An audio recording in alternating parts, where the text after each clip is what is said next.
Simple question, what is LARP? LARP stands for live action roleplay, but what is it exactly? Because that's just the basic. Live action roleplay can mean anything. Is it all about heroic sword fighting? Becoming a fantastical creature? Firing your guns in a post-apocalyptic world?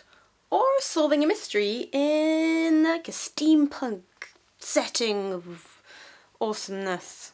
It's actually all of those things and even more. LARP is very much like your tabletop RPGs, where you create a character and you go on a journey led by your GM, aka Game Master, sometimes known as the DM when it comes to Dungeons and Dragons, because Dungeon Master, Dungeons and Dragons, it's the same thing really.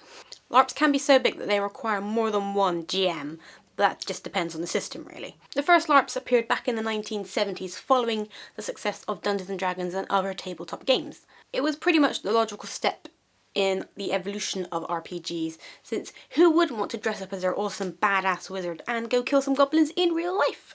LARPs come in a huge range of sizes, from your small ones that are just run in like a private group with a single GM, and that GM often plays all of the NPCs.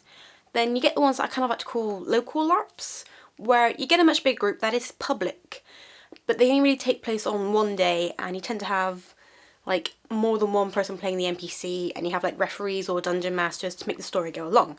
And you have the characters in the same way, to be honest. You all dress up and you all fight with the same kind of weaponry and bits and bobs.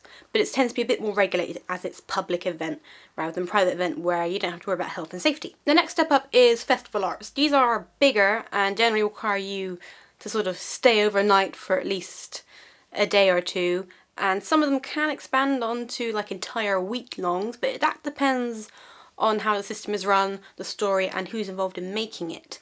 What tends to happen is that, as normal, you have your characters, but your characters may also be required to NPC, a bit like in local LARPs, where you kind of share the NPC duties, so everybody gets a turn to fight, but also everybody gets a turn to monster, and monstering isn't that bad, but I'll come to that later. Some LARPs have like entire like high streets of shopping villages surrounded by tents, others may not. It depends on the system and the world, because a post-apocalyptic world probably wouldn't have a shopping district, because post-apocalyptic shopping, not really a thing that goes together. It tends to be pure survival fighting. Though you might get the kind of in-character little bars and stuff, but that happens in, I swear it happens in every single LARP festival. It's kind of a universal thing there. But the festival LARP is a lot more expensive and there's so many logistically stuff involved. They're quite big projects and you have to have a massive team and you have to have really good coordination, otherwise it's just going to fall apart.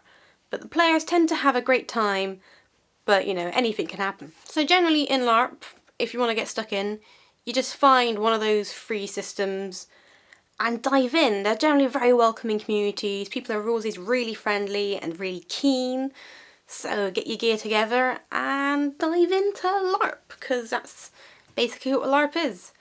Dress up as your own character and dive into an imaginary world.